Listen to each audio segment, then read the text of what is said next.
Hi, my name is Isabel Sutcliffe. I'm the chair of the Federation of Awarding Bodies. I've just finished speaking. I was invited as a keynote speaker to the first conference of the Alliance of Sector Skills Council's UK conference here at the National Motorcycle Museum in Solihull.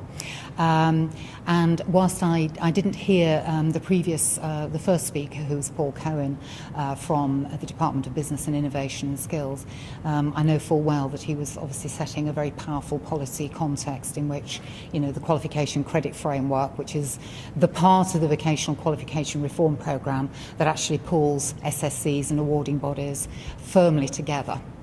But I was pleased to listen to my immediate predecessor on the platform, who's Julie Swan. And the reason I was pleased to follow Julie was, of course, she was talking not only about the report of Ofqual's evaluation of the QCF, which was published just before Christmas, but she's also describing the role of Ofqual going forward in terms of its regulatory activity in support of the QCF. And giving us a rallying cry, I suppose, about the importance of standards of achievement for those qualifications in the QCF. So Julie's intro gave me a really useful link into what was to be the context of my speech, which was really to try and diffuse tensions where they may arise between SSCs and awarding bodies working together, to actually lift ourselves out of, what we believe we bring to the table, and if you like, what we believe, our role and responsibility should be, to actually look at the needs of the providers, who are really the customers, the consumers of awarding bodies and qualifications. And of course that does include employers, it's not just colleges and training providers, but also through the providers meeting the needs of learners. And I think sometimes in a reform programme we all get hot and bothered about actually, the theoretical solution to whatever we suggest is the problem, and somehow we just lose sight of what it's all about. And actually, importantly for me, Ofqual, as the regulator for England, does put at the heart of its activity protecting the interests of learners. So regulated qualifications, which of course, are those which are in the QCF, they have to protect the interests of the learners. That means they meet the needs of the learners, they provide confidence in terms of the standard that's captured in the qualification that the learners achieve, and importantly, of course, the qualification then acts as a passport to next steps, and that could be into work, it could be promotion within work, it could be onto HE.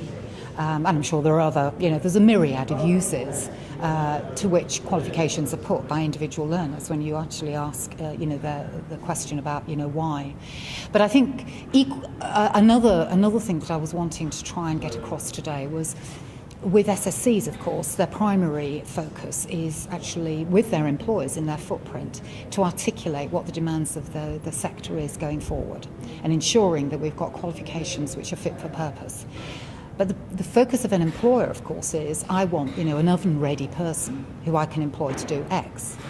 Now that's fine, and obviously we have to make sure as an economy and as a learning and skills system that we have, those qualifications in the system so that there is a ready supply of, if I can call them, oven-ready employees. Equally, of course, qualifications that can promote and support career progression once in employment. But the fact is that there are large numbers of learners using qualifications which are in the QCF, which might have been designed to be oven ready for the workplace. But we have to think about those qualifications, if it's not the same qualification, to be used by younger learners who might have an aspiration to go on to HE first before work, to younger learners who are not engaged, and whose perhaps first choice of HE is no longer a reality, and maybe work is not available for them.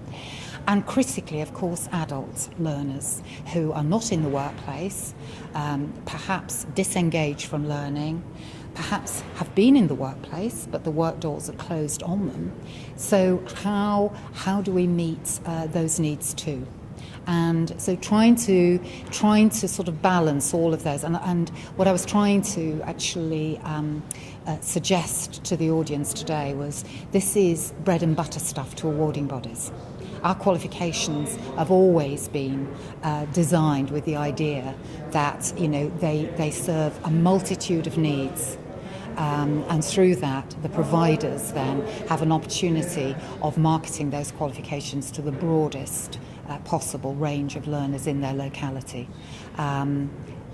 Maybe the I hope the message was understood in those places where perhaps it hasn't been understood. I'm not suggesting for one moment.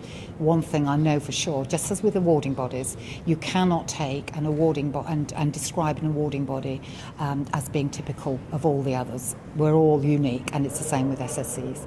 But no, I got a good sense, and I'm sure it's been a very successful conference, and I was delighted that FAB was able to sponsor, and I was obviously more delighted that I was able to be here and speak. Thank you.